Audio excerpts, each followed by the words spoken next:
buat kamu mencari yang terbaik. Fashion, gadget, sport, hobi. Temukan semua di Blibli. Gratis ongkir, 100% orisinil, pengiriman cepat. Karena kamu nomor 1.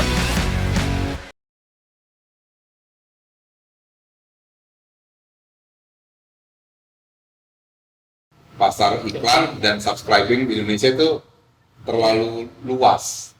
Pasar yang maunya dari iklan tidak pernah atau amat sangat kecil kemungkinan mereka akan bisa di-upgrade untuk membayar.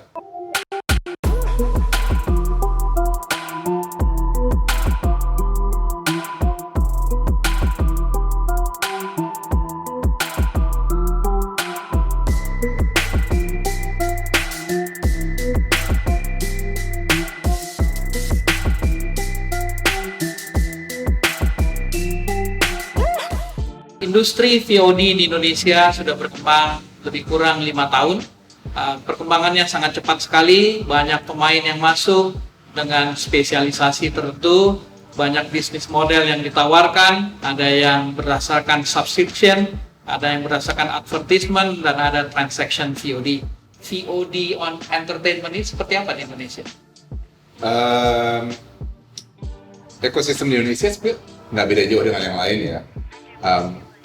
On demand-nya biasanya tersedia melalui obviously internet based, berarti mobile app, desktop. Cuman mungkin yang lebih menarik di Indonesia itu banyaknya Android TV box, baik yang legal maupun ilegal itu kan. Itu salah satu yang sangat berbeda. Dan juga operator aplikasi onboarding ya. Mungkin itu yang menjadi crucial differentiator dari beberapa negara lain yang biasanya banyak kan bisa masuk langsung di perangkat televisi masing-masing. Iya. Tapi apps penting sekali ya di Indonesia. Iya, bisa dibilang penting ya. Tapi karena kebanyakan kita sangat a very big mobile society. We're not a home society dalam arti kalau di Amerika mungkin mereka lebih mengutamakan seperti Roku atau Amazon Firebox atau FireCube. Di rumah ya. Di rumah home base. Sedangkan kalau di Indonesia karena mereka mobile first market pasti datangnya dari mobile web dulu, baru habis itu mereka download aplikasinya. Nah, mungkin boleh jelaskan Pak Mirwan, ketika Mola TV masuk kan approach-nya dari device ya, sementara yang lain OTT itu kebanyakan dari mobile apps. Kira-kira apa pendekatannya? Mola itu kan kita hybrid. Kita memang Mola itu sebenarnya kan perusahaan yang di bawah Polytron. Jadi tujuan utama kita adalah untuk memberikan unique selling point buat the electronic brand itu sendiri. So, Mola lahir di embed di dalam semua TV Smart TV Polytron.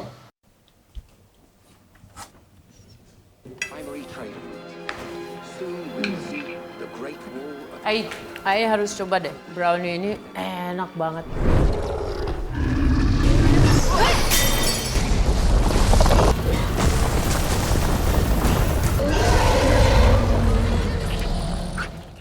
Dilengkapi soundbar, TV Polytron semakin menggelegar. Dan juga Android box yang kita buat. Dan itu cukup sukses ya, karena bisa it grew Polytron TV sales mungkin bisa dibilang 5 kali lipat per bulannya. Sedangkan untuk di aplikasi sama di web, waktu itu kita karena sifatnya adalah melayani, itu hanya advertising based, belum kita buka untuk subscription based.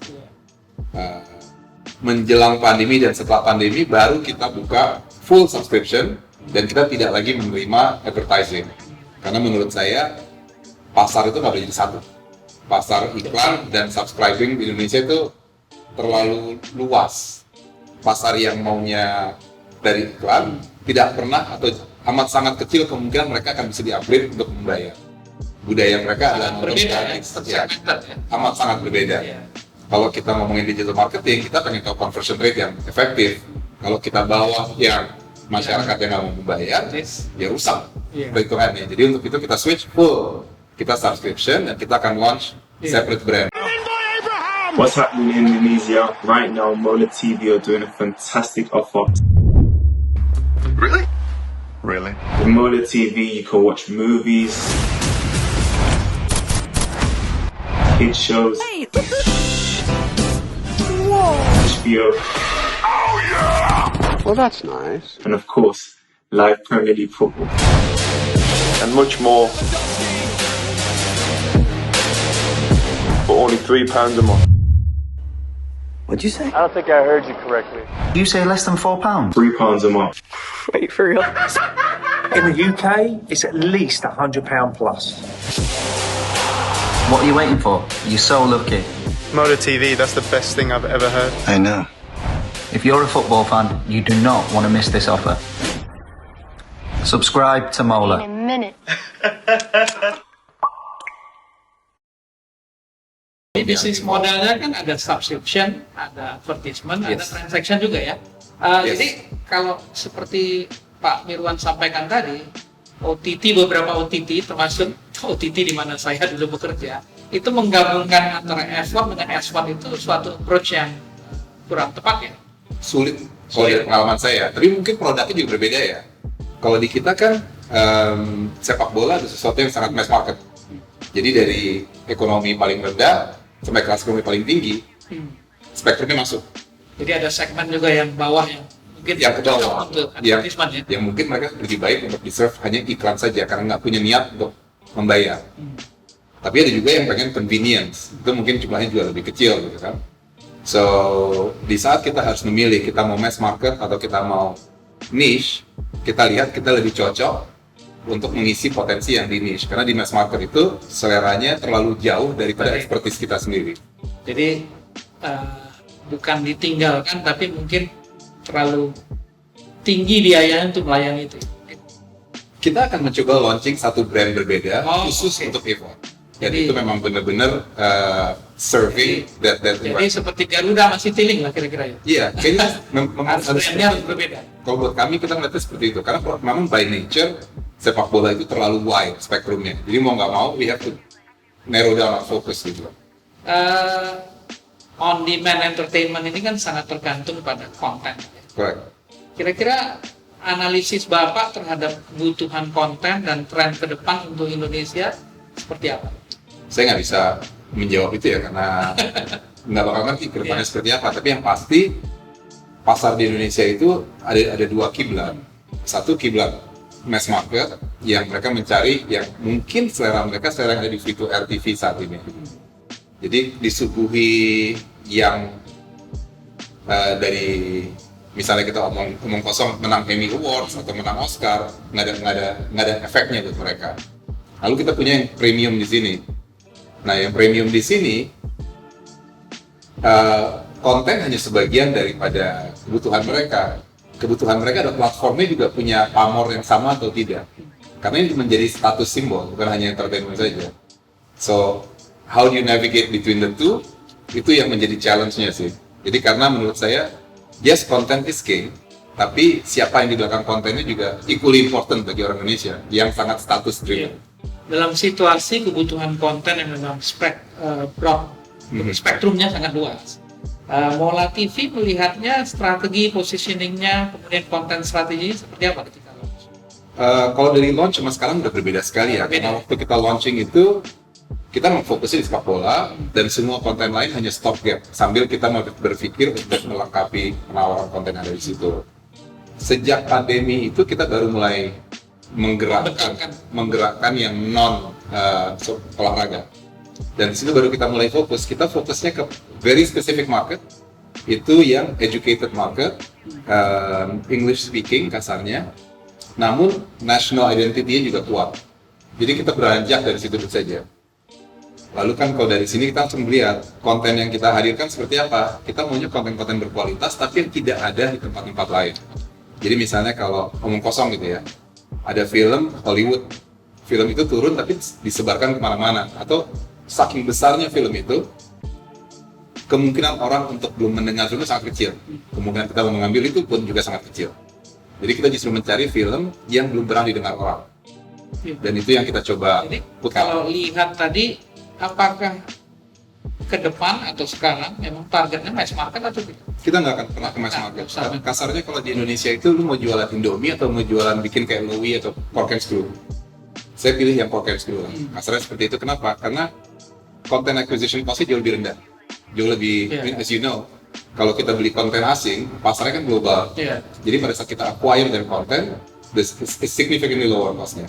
Kalau kita mass market, kontennya harus bikin sendiri kemungkinan besar. So the acquisition cost or the creation cost jauh lebih tinggi. So untuk kita, Kalau kita masuk pada katakanlah bukan mass market, dan di sini premiumness itu agak susah ya, nggak bisa seperti mungkin Netflix di atas $10, $15 ya.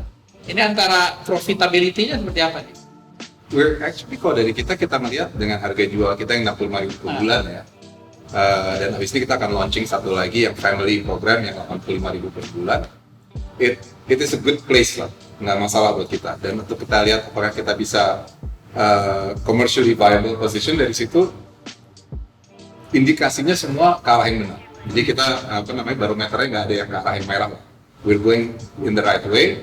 Dan kita juga estimasi pasar kita nggak mau sampai mentargetkan jutaan untuk kita to become profitable. We don't have to, because the pasar, if you do it pas itu justru jumlahnya sweet spot itu nggak terlalu gede-gede Pak. Ya, saya masih tertarik soal konten ini Pak. Apakah konten lokal memiliki peluang nggak di dalam situasi seperti Pak Mirwan katakan? Harusnya punya ya, tapi sekarang tinggal cost-nya lagi, balik ke cost kita. Kalau saya dipaksa membuat original content dengan kualitas yang dituntut bersanding dengan konten misal buatan HBO, berarti saya nggak bisa dibikin di bawah 1 miliar per episode. Kalau saya bikin 6 episode jadi 6 miliar. Kalau saya beli konten bagus dari luar negeri, saya belinya paling berapa ribu dolar sih per episode. Jadi ada itunya. Nah, karena itu untuk yang lokal, kita punya pilar yang namanya Mola Living dan Mola Kids. Di mana di situ kita menghadirkan konten-konten yang benar-benar untuk masyarakat lokal, premium, tapi bukan film, bukan apa. Karena yang saya lihat juga penonton kita itu kan, apalagi penonton Indonesia mungkin seperti Bapak juga, nonton TV kan bukan nonton film dan serial saja, tapi juga ada yang lebih kayak notabene acara televisi lah. Iya, unscripted ya. Ya, unscripted shows. Why not create itu, tapi yang benar-benar high end value dan yang masuk ke psikografinya audience kita, yang berpikir lah kan acara-acara seperti kalau di Netflix mungkin ada My Next Guest Needs No Introduction, punya David Letterman, atau mereka juga punya yang kayak The Defiant Ones buatan HBO seperti itu. Nah, kita tarik ke situ. Lebih kalau untuk lokalnya kita ke arah situ, dan kita juga sangat membidik pasar anak-anak. Dan di sini anak-anak bukan cuma yang kartun atau gitu ya. Kita benar-benar fokusnya adalah membuat program pendidikan, tapi bukan sekolah. Jadi acara-acara yang actually membuat non-formal, creative education, kayak belajar menyanyi, belajar musik dan semuanya kayak gitu, atau belajar warna. Ini pas sekali dengan situasi pandemi ini ya. Jadi sebenarnya kita nggak we didn't think of it pada satu seperti itu, cuma itu suatu kebutuhan. Karena anak-anak kita, kalau saya lihat di Indonesia kan kurikulumnya ini terlalu formal, terlalu menghafalkan. Sementara kreativitas anak-anak itu kan seolah terbelenggu. Can we enrich that? Jadi kita pengen banyak membuat program-program seperti kayak science experiment, supaya anak-anak langsung bisa berprakarya, mencoba sendiri. Arts and craft, kegiatan seperti itu. Dan itu responnya pada saat kita menghadirkan amat sangat fenomenal. Pertumbuhan kita bisa sampai 300%, 400% per bulan, khusus di segmen Mola Kids ini. So that's where we're going. Saya pernah dulu bekerja di Pay TV Pak, dan terakhir di Go, itu sangat merasa penting lokal konten. Tapi kendala yang saya hadapi adalah produser atau kontennya sendiri itu susah. Betul. Ini karena mungkin juga tadi Bapak bilang ya, orang Indonesia itu nggak kreatif. Nah, bagaimana kemitraan seperti apa yang bisa dilakukan untuk mendorong industri konten di Indonesia bisa mencapai kualitas atau seperti yang diinginkan itu? Sebenarnya kalau dari sisi kualitas yang mampu membuat program berkualitas banyak ya. Cuman unfortunately it becomes unaffordable, terlalu mahal gitu kan. Mungkin kalau mereka bikin buat di bioskop, seperti yang dilakukan oleh Disney gitu kan, Bumi Langit keluar dari bioskop diambil mereka. It makes sense, karena jadi akhirnya kan ada economies of scale untuk pas ke rilisnya dulu. Kalau kita sendiri berbeda dengan yang lain, mungkin we are a production company first sebelum become a platform. Kita kan memang intisari dari hampir karyawan di Mola ini, kita orang produksi. Jadi memang kita memang kita kerjanya membuat sesuatu. Di saat sekarang ini Mola sendiri Mall itu sebenarnya distribution arm kita, PT GMV. PT GMV itu memiliki anak perusahaan yang namanya Sand Entertainment di Inggris dan di Amerika yang khusus memproduksi konten untuk didistribusi ke mancanegara. Jadi ada beberapa konten-konten buatan kita yang sekarang sudah tayang di 120 negara gitu loh. Dari format yang sudah kita buat, Jadi, sudah kita... OTT yang memang gennya juga gen konten produksi juga. Iya, memang seperti itu. Dan kita sudah melihat pasarnya, Indonesia is a distribution market. Untuk production and formats, pasar kita dunia. Dan itu yang juga kita jaga. Sambil kita bikin konsep, apakah konsep ini bisa mendunia? Kalau enggak, safety net-nya adalah bisa ditayangkan di mall. Tapi ada beberapa yang sudah kita mulai push untuk bisa push juga keluar. Dibuat ya. Beberapa studio di luar negeri ya, seperti Disney, HBO, itu kan masuk juga ke distribusi langsung ya, OTT lah kita katakan. Kira-kira bagaimana respon Mola terhadap situasi ini? Saya lihat memang ada HBO di platform Mola. Ini merangkul kompetisi atau seperti apa? Tadi kan seperti Pak Guntur bilang, di Mola ada HBO. Yang berlangganan Mola HBO itu mungkin majority dari kita ya, yang berlangganan Mola only itu a fraction of it, jauh lebih kecil. Namun konsumsi kontennya HBO mungkin hanya 10%. Di luar olahraga masih dihitung.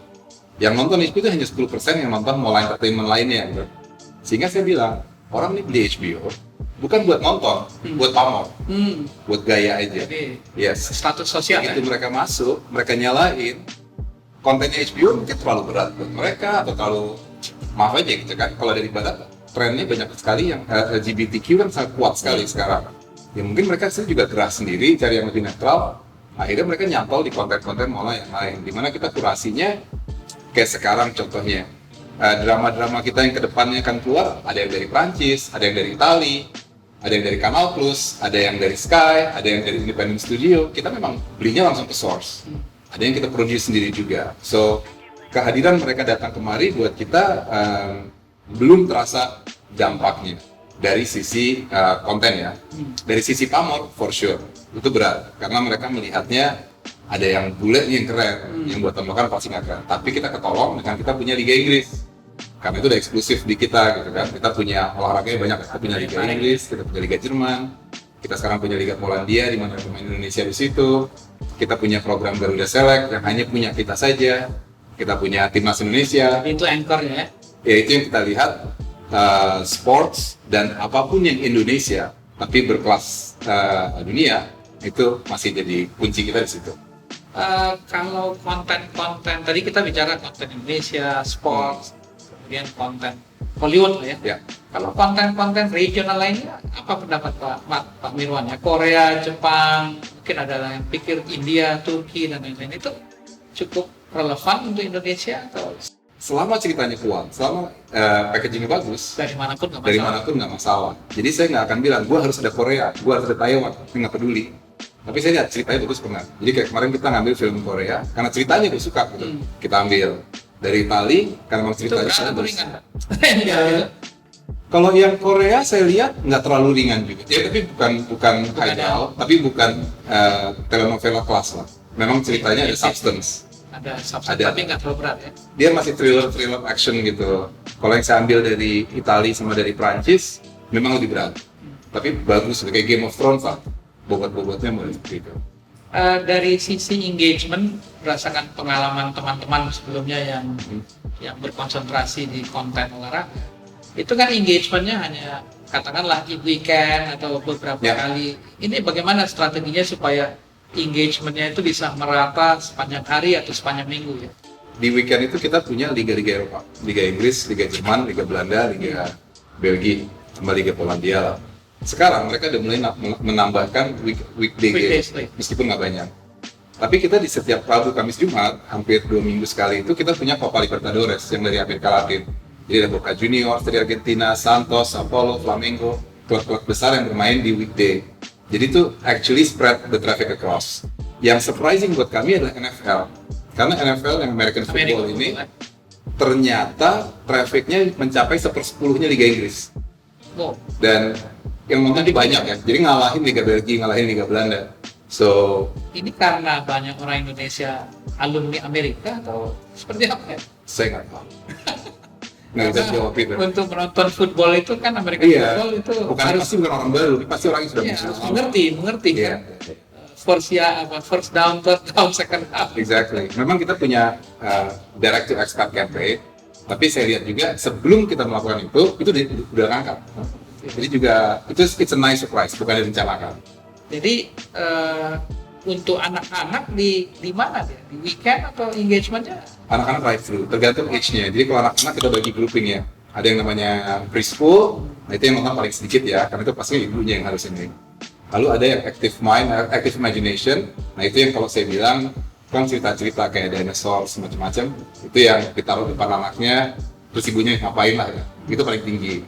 Nah habis itu kita baru ada tuh yang namanya curious minds, itu yang eksperimen, kayak apa, kitchen science, backyard science, art zukat yang diajak bikin kegiatan. Itu tinggi di weekend, tapi pagi, karena orang pasti dia bikinnya bareng orang tuanya. Iya.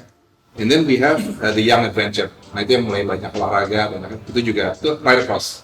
Seminggu itu jalan terus tuh. So kelihatan sih polanya beda-beda tuh, even for dengan anak-anak apa namanya school from home ini berubah behaviornya atau jamnya atau saya nggak pernah merhatikan sebelum ada school from home. Dia baru mulai serius di situ pas setelah pandemi ya. Bola berhenti di pandemi, nah kita full attention pindah ke situ. Sebelumnya kita terlalu sibuk mikir Sabtu ini siapa yang main, minggu depannya siapa yang main. Sekarang mendadak nggak ada apa, otak kita jadi kayak fresh kan. Iya. Kita nggak ada itu. Jadi pas situasi. Pas ya timingnya. Jadi kalau untuk bangsa ini kira-kira misinya tadi apa tuh? Kalau buat sih kita it's a very simple premise ya. Pasti keuntungan itu kan yang bisa membuat kita hidup. Tapi di luar itu kita mencoba menghadirkan konten yang bermanfaat, berkualitas, tapi bermanfaat. Ini dua aja. Nah bermanfaat itu pun juga harus tangible, bukan hanya dari tayangan, tapi juga buktinya ada atau tidak. Makanya program seperti Garuda Select, di mana kita mengumpulkan 24 pemain Indonesia terbaik yang muda, kita bawa mereka ke Eropa, kita bikin jadi dokumenter. Pertandingannya setiap mereka ketemu lawan Chelsea, lawan Juventus, kita tayangkan live di Mola, bahkan kita taruh di TVRI. Itu trafficnya bisa menandingi Liga Inggris, karena ini anak-anak. Dari 24 anak-anak itu, setiap tahunnya kita bantu, karena mereka udah berkembang, kita cuma carikan klub, atau kita kasih extend scholarship. Bener-bener ini tangible kegiatan itu, rewards yang kita berikan ke masyarakat, it's very tangible. Saya Kakang asal Cianjur. Suban sayap kiri dari Aceh. Edgar Amping dari Mamuju, Sulawesi Barat. I want to see one of them boys playing in top level team in Europe. A couple of these boys that are capable. Kita harus keluar merantau untuk menggapai cita-cita.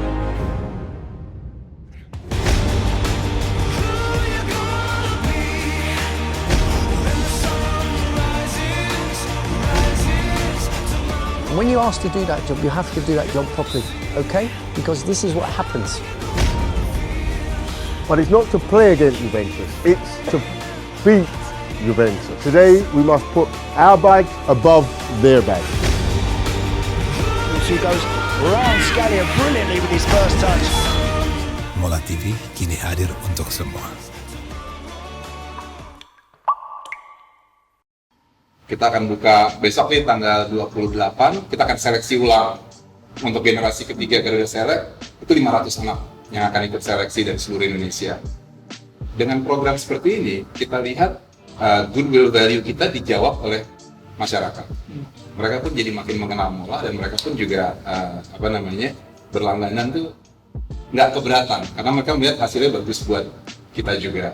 Kita punya program namanya Sportscaster Hunt, di mana kita mencari komentator Indonesia yang lalu kita didik dan kita kirim ke Inggris, dan dia jadi komentator kita di Inggris dan kita gaji counseling gitu kan.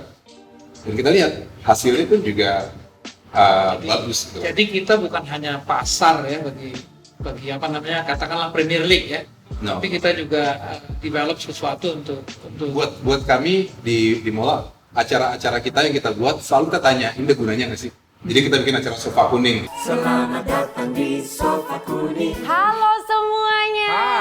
Kalau berjalan Semua jangan lupa untuk menjawab pertanyaan-pertanyaan di sofa kuning ini. Kapiten itu sebenarnya apa sih? Aku seorang kapiten.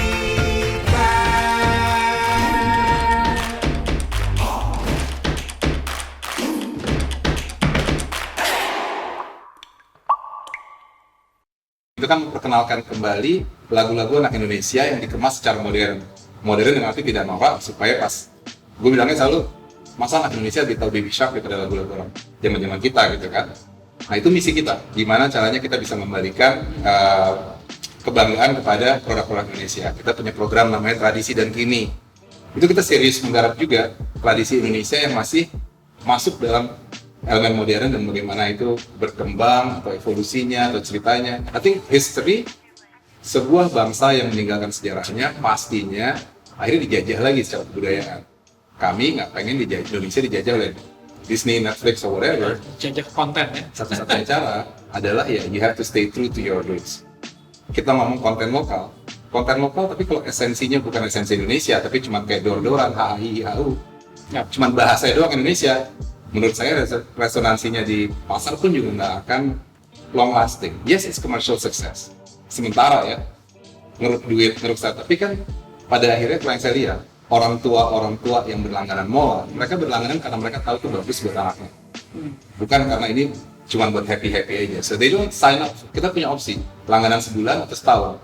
Majority pasti setahun. Long term malah ya? Long term, ya. Jadi itu karena trust sudah tinggi atau I hope so. Atau brand education-nya memang? Ya, kita nggak mungkin value-nya juga bagus ya. So rata-rata orang coba sebulan habis itu setahun. So we see that aja kita. Brand building-nya lewat mana gitu? Digital atau? Saat ini mau nggak mau kita digital sama conversational marketing ya pasti. Social media, yes of course. Tapi yang saya lihat dari tindakan sendiri sih. Jadi kalau misalnya kayak scholarship buat anak-anak itu kan, begitu kita jadikan kegiatannya terselenggara, media meliput, masyarakat ngomongin. Ini bukan sesuatu yang kita spoon feed, ini organik gitu. Jadi saya kalau tindakannya bener, kayak responnya juga bener. Jadi bukan brand yang maksain ya? Kita nggak mau maksain. Jadi bahkan saya di awal-awal tuh saya lihat tim marketing kita kepengen sekali kalau kerja sama KOL atau apa gitu, kayak jualan banget. Nanti saya bilang, nggak usah, nggak boleh. Mola nggak boleh jualan kayak gitu, pokoknya kerja ya. Kalau bagus orang pasti ngomongin, udah itu kritik.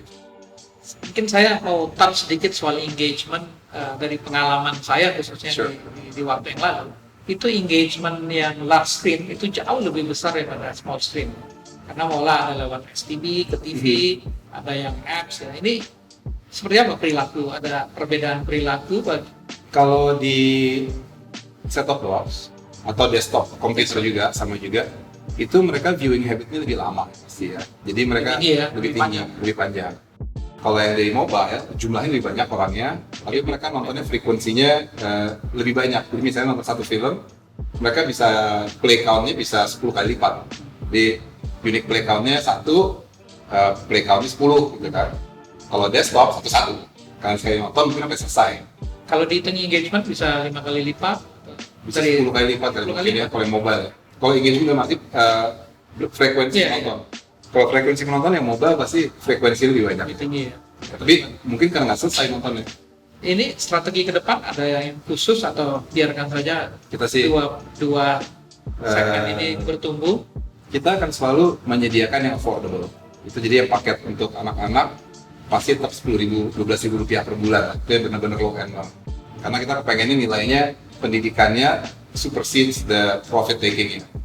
Di sisi kedua ya kita menggarap yang premium market ini. Premium market yang produk agnostik itu yang cuma di app sama di desktop, sama brand kita sendiri yang kita kaitkan dengan Polytron. Makanya kita nggak mau kerja sama dengan Sony, LG, Samsung, karena kita punya brand sendiri ya. Intersection-nya bagaimana? Bisa dianalisa atau enggak? Kebetulan saya pelanggan yang large screen ya, tapi saya nggak nonton di mobile.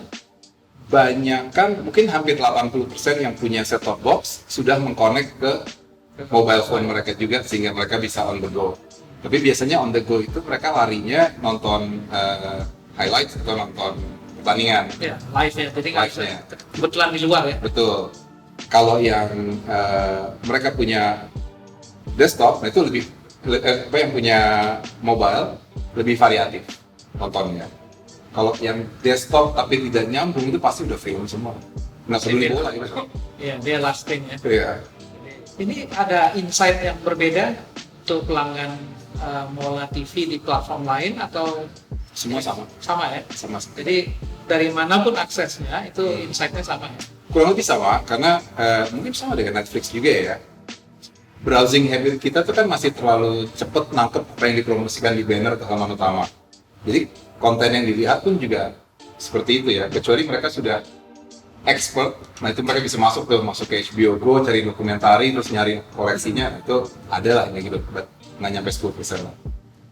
Kalau di mobile kan, di mobile ya, itu penting sekali, apa namanya, kuota data. Nah ini gimana ini strateginya untuk bisa? Kalau saya lihat pelanggan kita nggak mikir gitu. Nggak mikirin ya? I think the way, because karena kita pricingnya juga udah premium. Jadi itu nggak jadi concern ya? Iya, mungkin seperti Bapak juga kalau nonton aja gitu ya. That's the audience yang kita kejar. Jadi kan kalau saya lihat Indonesia ini, orang melihat Indonesia ada 270 juta pelanggan. Mereka mikirnya seperti itu. Saya melihatnya, you have the mobile first market, but mungkin 50 juta, 30-50 juta. You have the legacy pay TV yang pakai parabola, maybe about 10-20 million. Then you have newfound pay TV lah. Ini yang kita ngomongin Indovision, IndiHome, about 7 million. Nah, menurut saya pasar yang realistic for OTT SVOD, it has to be from that portion side ya. Jadi pasar Indonesia itu menurut saya universally cuma 7 juta, 6,7 juta ya, maksimal. So, if you realistic di situ, then you know, this pasar is not price elastic, actually. Mereka is somewhat inelastic, tinggal offeringnya kita mau seperti apa. And then data is not pertimbangan yang serius bagi segmen di pasar ini. Begitu kita masuk ke buka ke sini, ini yang mengacau, yang mengganggu kalkulusnya di sini, terganggu di sini. Makanya saya bilang ini kita keluarin aja deh. Mass market itu concernnya itu ada. Yes, and itu dan juga seleranya juga berbeda. So let's pisahin aja. Ya, ini pengalaman saya sebagai pelanggan dulu lewat set-top box ya, device ya. Itu pada awal-awal itu Wi-Fi akses itu problem. Jadi apa yang dilakukan? Apakah ada aspek compression atau apa? Semuanya. Atau kerjasama itu memang? Everything. Waktu di awal kita keluar itu kan it was a rush product ya. Mola itu usianya kan cuma 6 bulan sebelum, nggak nyampe 6 bulan sebelum dia di launch. Jadi itu benar-benar suatu produk yang kita buru-buru untuk keluar ke pasar. So there were kekurangan di awal. Namun tentunya kita rubah hardware-nya, software di device kita rubah, software algoritma kita rubah, dan juga compression teknologi kita juga kita optimize kan. Jadi kita sekarang udah pakai HPC, ada kita juga sudah pakai IQ untuk compressing. So konsumsi datanya juga sekarang udah actually better than Netflix. Netflix masih jauh lebih tinggi daripada kita karena mereka mau coba serving selalu yang optimum kan. So kita we're actually quite manageable. Satu pertandingan bola 2 jam itu bisa di bawah 1 giga kita kan. Bisa 800 mega yang dengan quality yang cukup lumayan. Kalau untuk yang di at home, nah ini kita lihat sendiri juga nih. Karena nggak semua operator di Indonesia punya jaringan yang optimal karena sharing mereka kan banyak kan. Berarti kita CDN-nya juga mesti makin banyak nodes-nya. Ya, Pak Mirwan, kalau di mobile itu pentingnya kuota data ya. Kalau di STB ini pentingnya Wi-Fi access. Yes. Ada strategi kemitraan dengan operator cable broadband atau seperti apa? Jadi kita sekarang sedang membuka kesempatan untuk cable operator bekerja sama kita dengan cara app onboarding ke STB mereka. Jadi yang pertama adalah IndiHome, di mana mereka bisa aplikasi kita sudah ada di IndiHome dan mereka bisa langsung menyaksikan langsung dari televisi mereka kan gitu.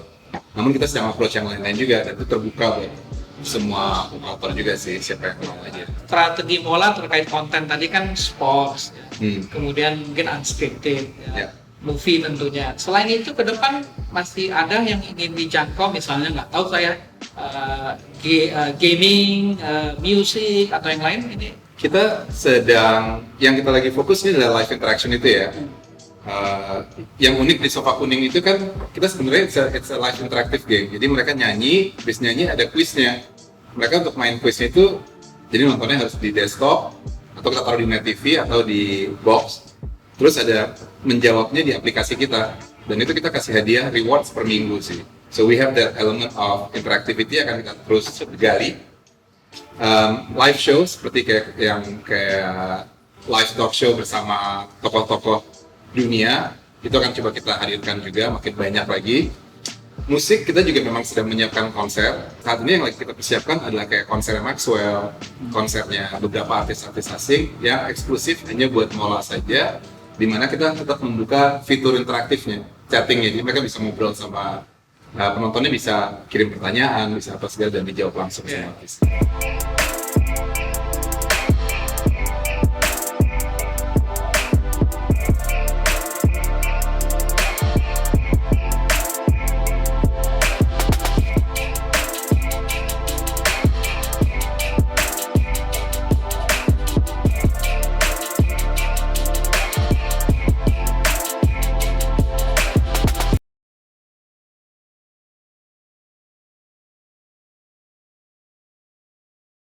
Mungkinkah ku bayar tanpa sentuhan? Mungkin dong, hanya HP yang kau sentuh. Bayar belanja tinggal scan QR aja. Manusia zaman dulu dan sekarang kebutuhannya berubah. Dengan jaringan baru 4.5G Axis yang terfiberisasi, kamu bebas berubah jadi apa yang kamu mau. Terus berubah, kenapa enggak?